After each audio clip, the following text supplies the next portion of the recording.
जैसे कि 10th class में एम्प्लॉयबिलिटी स्किल्स में हमारी जो फर्स्ट यूनिट है वो कम्युनिकेशन स्किल्स, इसके बारे में हम आज बात कर रहे हैं। तो कम्युनिकेशन स्किल्स है क्या? पहली बात तो आप ये समझेंगे कि कम्युनिकेशन स्किल्स हैं क्या।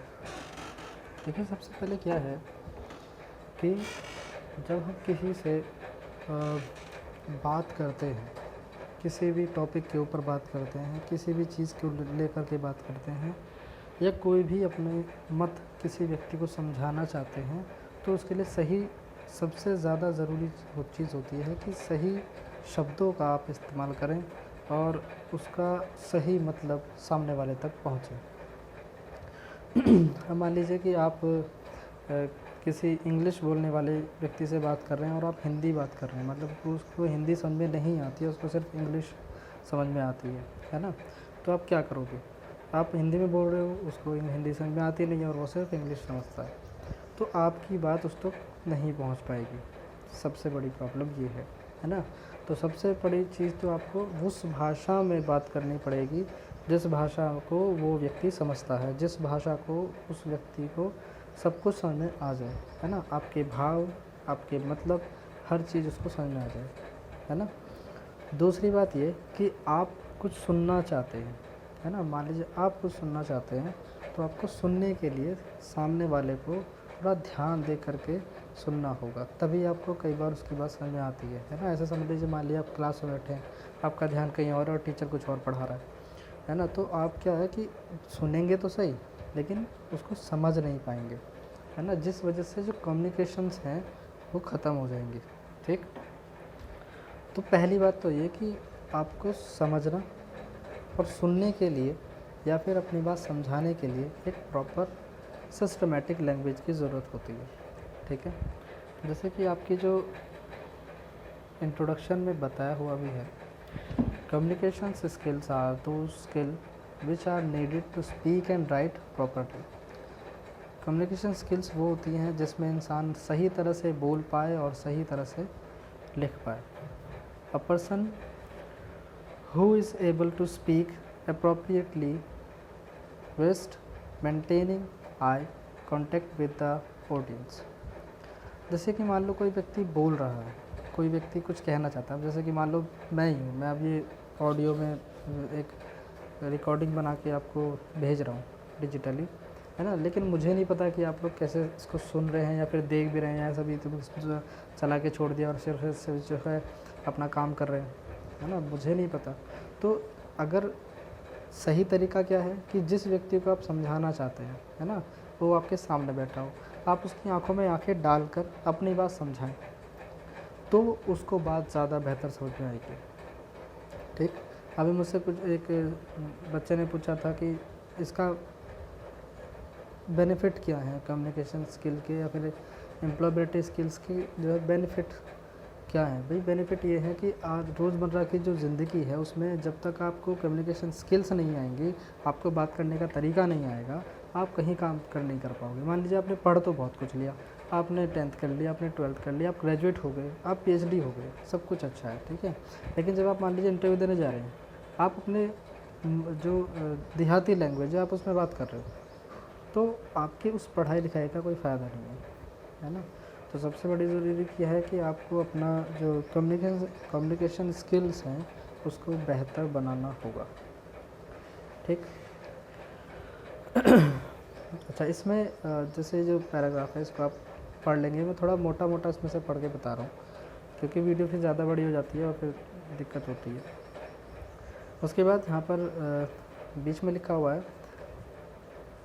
An effective writer should be able to use right words in various style and techniques to communicate her and his message and idea to the reader। कोई भी लिखने वाला, ये तो बात की हमने बोलने वाले की, कोई भी लिखने वाला क्या करता है कि अपने शब्दों को इस प्रकार से लिखना चाहता है कि बात उस तक बेहतर, जो उसको पढ़ने वाला है या उसको सुनने वाला है उस तक बात बहुत बेहतर तरीके से पहुँचे, है ना। उसमें ये चीज़ ना हो कि लिख तो कुछ भी दिया लेकिन उसको समझ में नहीं आ रहा है, कई बार मान लीजिए आपको संस्कृत पढ़ने नहीं आती, लेकिन संस्कृत में श्लोक हैं बहुत अच्छे और बहुत पौराणिक श्लोक हैं जो आप लोग नहीं पढ़ते, क्योंकि आपको संस्कृत में या तो इंटरेस्ट नहीं या फिर आप पढ़ना नहीं जानते, है ना। तो आपको वो चीज़ मैटर नहीं करेगी, क्योंकि वो इम्पोर्टेंट नहीं लगेगी। अगर वो आपकी भाषा में लिखे, मान लीजिए कोई फ़नी जोक हो, आप उसको पढ़ोगे आपको मज़ा आएगा, आपको वो चीज़ इंटरेस्टेड लगेगी, है ना। तो जो लिखने वाला होता है वो ये सोच करके लिखता है कि जो मैं लिख रहा हूँ क्या वो पढ़ने वाले को आनंदित करेगा या उसको इम्पोर्टेंट लगेगा या नहीं। तो उस तरह की टेक्निक्स का, उस तरह की चीज़ों का इस्तेमाल करता है। जैसे कि मान लीजिए छोटे बच्चों की बुक होती है, तो छोटे बच्चों की बुक में ऐसे नहीं कि सिर्फ लिखा हुआ है, उसमें क्या होती है, इमेजेस भी होती हैं, जिससे छोटे बच्चों को चीज़ें समझने में आसानी होती है। जो बड़े बच्चे होते हैं उनको इमेजेस की ज़रूरत नहीं होती, वो क्या है सिर्फ पढ़ करके उस चीज़ को समझ सकते हैं, है ना। तो ये अलग अलग लेवल, अलग अलग तरह के लोगों के लिए ये चीज़ें इंपॉर्टेंट होती है, ठीक। इसमें जो पैराग्राफ है इसमें लिखा हुआ है, as a student you may study any language but it is important that you are able to read, write, speak and listen well in order to communicate properly. एक छात्र होने के नाते आप पढ़ तो किसी भी लैंग्वेज में सकते हैं, उसको लिख सकते हैं, ठीक है, अगर ज़रूरत पड़े तो हो सकता है उसको बोल भी सकें, है ना। लेकिन उसको समझने के लिए आपको एक अच्छा ऑर्डर बनाना ज़रूरी है। कोई भी चीज़ें हैं उसको अच्छे प्रॉपर ऑर्डर में लिखना ज़रूरी है, ठीक है। एक तो होता है कि राम पढ़ने के लिए स्कूल गया, एक प्रॉपर लाइन है, राम पढ़ने के लिए स्कूल गया। एक हो गया स्कूल पढ़ने के लिए राम गया। सेंटेंस पढ़ करके हो सकता है आपको समझ में आ जाए कि कहना क्या चाहता है राइटर, लेकिन ये एक प्रॉपर फॉर्म नहीं है ना। ये कम्युनिकेशन का प्रॉपर वे नहीं है, आप इस तरह से इसको नहीं लिख सकते, ठीक। तो उसको लिखने का सही तरीका क्या है, राम पढ़ने के लिए स्कूल गया, ये इसका प्रॉपर फॉर्मेट है। उसके बाद speaking more than one language can help you to communicate well with people around the world. जो हमारी जो दुनिया है उसमें बहुत सारे लोग अलग अलग तरह की लैंग्वेजेस बोलते हैं एक दूसरे से बातचीत करने के लिए, एक दूसरे को अपनी बात समझाने के लिए। जैसे कि मैंने अभी बताया कि आप हिंदी बोलते हैं, सामने वाला इंग्लिश बोलता है, आप उसको तब समझा सकते हो कि जब आप इंग्लिश में ही बोलो, है ना। आप उसको, और जैसे कि मैं बोल रहा हूँ, मान लीजिए आपको इंग्लिश नहीं आती या फिर मैं किसी और लैंग्वेज में बोलना शुरू कर दूँ जो आपको नहीं आती, तो प्रॉब्लम आपको भी होगी, है ना। तो हम वो लैंग्वेज का इस्तेमाल करें जो सामने वाले को समझ में आए। और ऐसे बहुत सारे लोग हैं जो अलग अलग लैंग्वेजेस में इस्तेमाल अपनी बात को करते हैं, समझाने की कोशिश करते हैं। Learning English can help you to communicate with people who understand English beside the language you have been exposed to speaking the language from easily childhood। इसमें एक सीधी सी बात यह है कि जो इंग्लिश लैंग्वेज है इसको थोड़ा सा बढ़ाया गया है कि आजकल ज़्यादातर जगह पर इंग्लिश लैंग्वेज का इस्तेमाल होता है। हालांकि मैं इस चीज़ का मतलब मैं विरोध भी नहीं करता और मैं ये भी नहीं कहता कि बहुत ज़्यादा ज़रूरी है, आप अपनी लैंग्वेज को भी कर सकते हो, लेकिन जहाँ ज़रूरी है। मान लीजिए आप एटीएम से पैसा निकालने जा रहे हैं, आपको जो है ऑप्शन इंग्लिश में भी दिखाई देंगे, है ना, आप हिंदी में शायद ही दिखाई दे। अब अगर आपको इंग्लिश आती है तो आप इसको यूज़ कर सकते हैं, अगर नहीं आती है तो फिर नहीं कर सकते, है ना। तो ये चीज़ है। तो आप बचपन से ही अगर आप इंग्लिश को सीखने की कोशिश करें, इंग्लिश को समझने की कोशिश करें, उसको बोलने की कोशिश करें, तो शायद आपको जब तक आप बड़े होंगे तो आपको इंग्लिश के साथ इतनी प्रॉब्लम्स नहीं होंगी, है ना। जो आपके आने वाले टाइम में आपके टीचर्स के लिए, आपके अपने ऑफिसेस के लिए, अपने किसी भी वर्क के लिए आपको ज़्यादा बेनिफिशियल होगा। For example your mother tongue, आपकी जो मातृभाषा होती है वो आप जहाँ रह रहे हैं, आप जहाँ पैदा हुए हैं वहाँ के अकॉर्डिंग होती है। अगर आप विदेश में हैं जहाँ पर सब लोग इंग्लिश बोलते हैं तो इंग्लिश ही आपकी मदर टंग हो जाएगी। और अगर आप भारत में रह रहे हैं, आप हिंदी बोलते हैं, हिंदी में भी यहाँ पर भारत में बहुत सारी जगह है जहाँ कहीं तमिल है, कहीं मराठी है, कहीं पंजाबी है। तो आप जहाँ रह रहे हैं वहाँ पर आपकी जो मदर टंग होगी which is related to your birth place, completely आपके जहाँ पर आप पैदा हुए हैं वहाँ से वो रिलेट करेगी।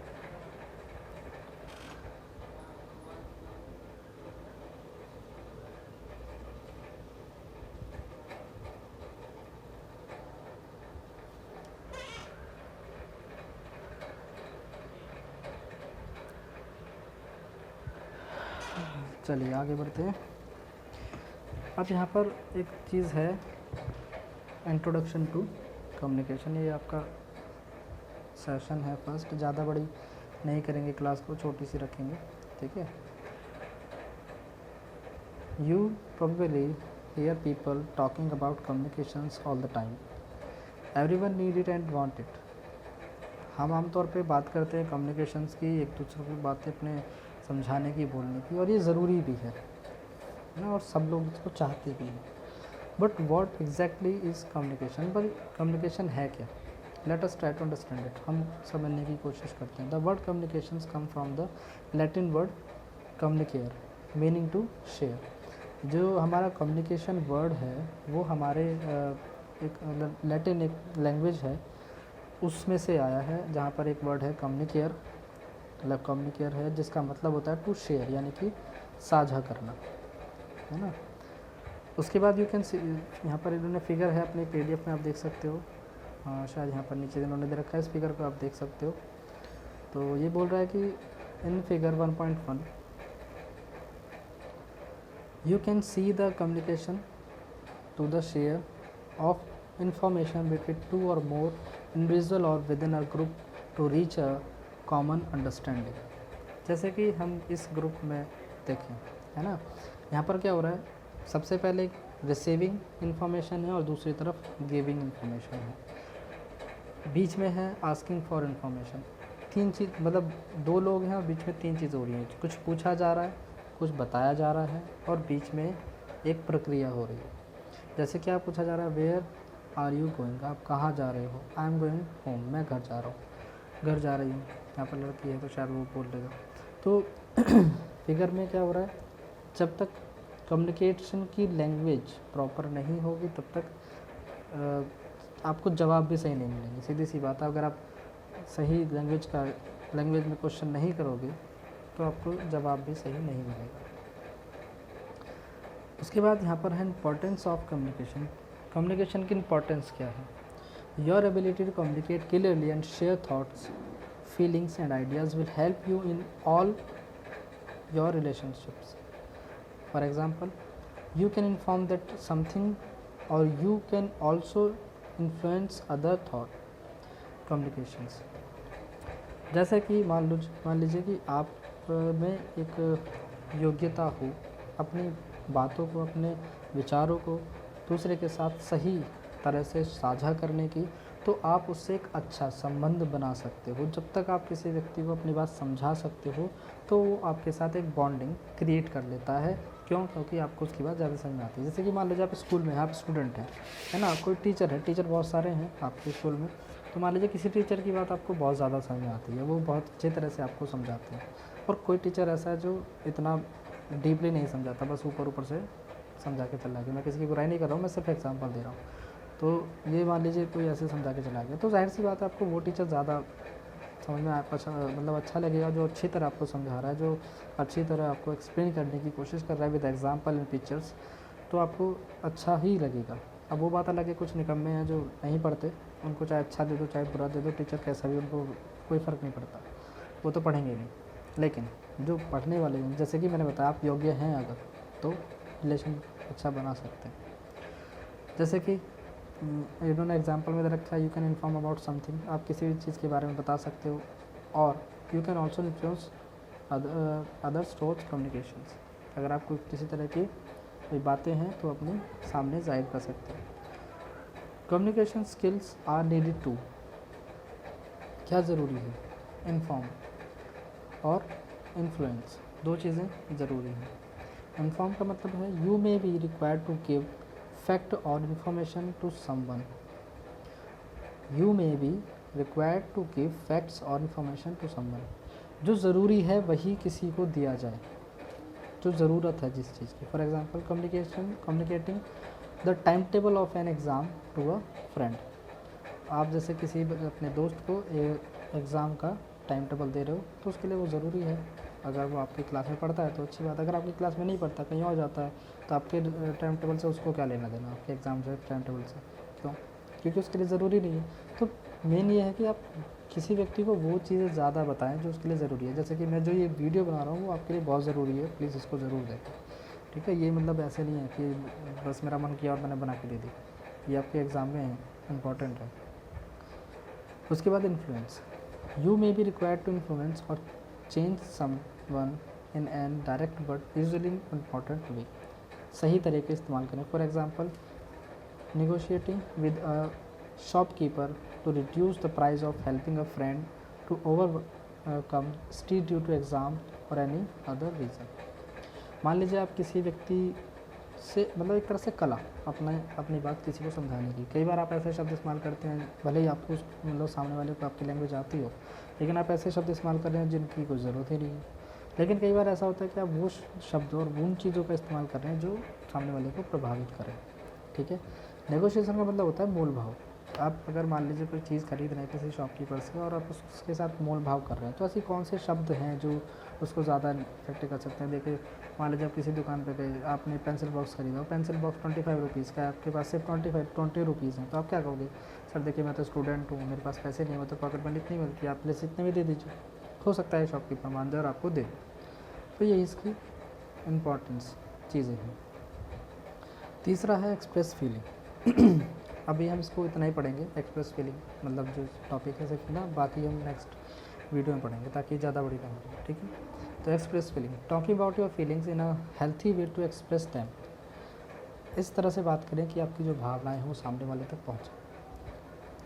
For example, sharing your excitement about doing well in your exam और sharing your feelings with your parents and friend. आपके एग्ज़ाम्स के लिए अपनी जानकारी अपने दोस्तों के साथ साझा करना। जैसे कि इसको सिंपल कर लेते हैं थोड़ा सा। आप मूवी देख रहे हो, ठीक है, मूवी देख रहे हैं कि किसी को एक ऐसी मूवी पसंद है जिसमें इमोशनल हो, ड्रामा हो, है ना, थोड़ी बहुत फाइटिंग हो, इस तरह की मूवी पसंद है। और किसी को सिर्फ एडवेंचरस मूवी पसंद है, किसी को मैजिकल मूवी पसंद है ना। तो उन चीज़ों से पता चलता है कि आपके अंदर जो भावनाएं हैं वो किस तथ्य के प्रति ज़्यादा है, किस टॉपिक के प्रति ज़्यादा है। वो चीज़ आपको मदद करती है अपनी फीलिंग्स एक्सप्रेस करने में। ठीक है। कुछ पिक्चर्स ऐसी होती हैं, कुछ इमेजेस ऐसी होती हैं जो एक्सप्रेस होती है। कई बार हम किसी को कुछ कहे बिना अपनी फीलिंग्स जाहिर कर सकते हैं। मान लीजिए हमारे फेस पर बहुत ज़्यादा स्माइल है, तो सामने वाला देख कर समझाएगा क्या बात, आज तो बहुत खुश लग रहे हैं। मान लीजिए हमारी आंखें नम हैं, हम रोने वाली सिचुएशन में हैं, हम रोने वाले हैं, तो अगर कोई समझ सकता है सॉरी, अगर आप समझ सकता है तो वो शायद समझ जाए और पूछे क्यों परेशान है, क्या बात है। तो वो फीलिंग वाली जो सिचुएशन है वो कई बार वर्ड्स की मोहताज नहीं होती। आप बिना शब्दों के भी किसी को अपनी फीलिंग्स बता सकते हो। लेकिन जैसा कि यहाँ पर बताया जा रहा है, according to the communication skills you have to use any word and any way to express your feeling to everyone. आपको समझाने के लिए शब्दों का इस्तेमाल करना पड़ेगा। ठीक है। इन जो मैंने आज समझाया है, जो बताया है, उसमें अगर किसी तरह की कोई प्रॉब्लम हो, कोई चीज़ समझ में ना आई हो, तो आप एक बार डिस्कस कर सकते हैं। ठीक है। जो भी आपको टाइमिंग मैंने बता रखी है। उसके अलावा जो चीज़ें हैं इसको थोड़ा पढ़ोगे तो ज़्यादा बेहतर समझ में आएगा। जैसे कि हम धीरे धीरे आगे बढ़ेंगे, इसमें नोट्स बनाने की ज़रूरत नहीं है, बहुत सही है, इन्हीं को इस तरह से याद करो, नोट्स बनाने में टाइम वेस्ट मत करना। ठीक है। तो हम नेक्स्ट क्लास में नेक्स्ट टॉपिक की बात करेंगे और आगे जो भी चीज़ें हैं उनको समझने का प्रयास करेंगे। चलिए मिलते हैं नेक्स्ट क्लास में।